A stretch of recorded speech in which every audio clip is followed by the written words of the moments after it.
Assalamualaikum warahmatullahi wabarakatuh. Yang terhormat Bapak Ahmad Fauzan, MSI, selaku dosen pengampu mata kuliah Fikih Jinayah. Perkenalkan, nama saya Insyakirul Triskia, NIM 1219045. Saya akan sedikit menjelaskan tentang takzir. Kalimat takzir secara harfiah bermakna memuliakan atau menolak. Nah, ini merupakan bentuk tindak pidana yang bertujuan mendidik.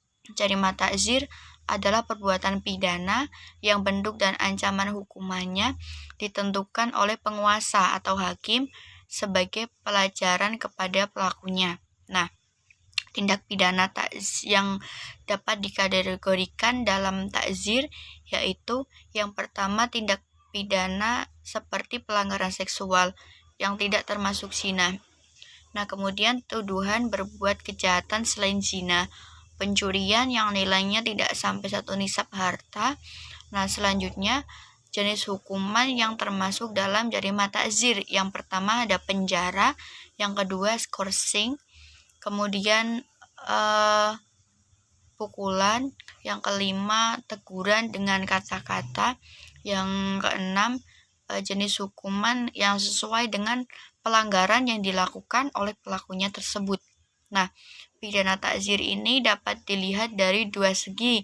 Yang pertama dari sebagai tindak pidana tambahan yang diberikan pengajaran melalui pemberkatan terhadap kadar ancaman atas badan yang sudah ditentukan.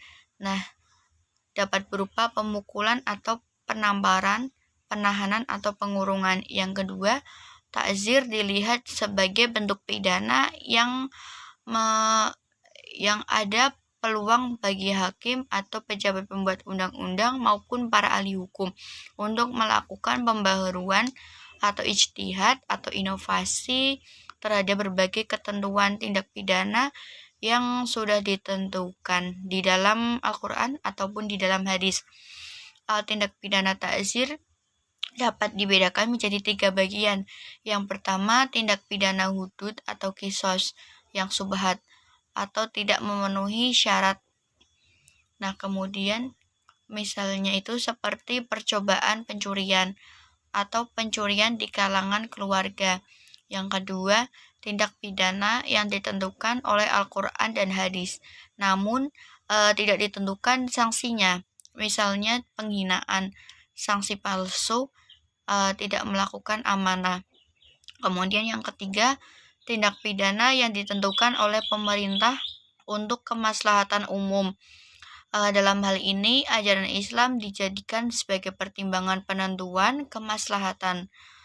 Nah, landasan dan penentuan hukumnya didasarkan pada ijma atau konsensus kesepakatan manusia berkaitan dengan hak negara muslim untuk mencegah tindakan dan menghukum segala tindakan yang tidak pantas yang dapat menyebabkan kerugian atau berupa kerugian fisik, sosial, politik, finansial maupun moral bagi individu secara atau masyarakat secara keseluruhan. Nah, hukumah merupakan pidana atas harta yang dikenakan sebagai pengganti denda atau diyat atas kasus-kasus yang diancam dengan pidana denda.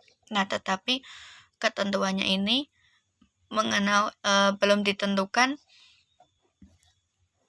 ancamannya ini belum ditentukan di dalam Al-Quran maupun hadis. Nah,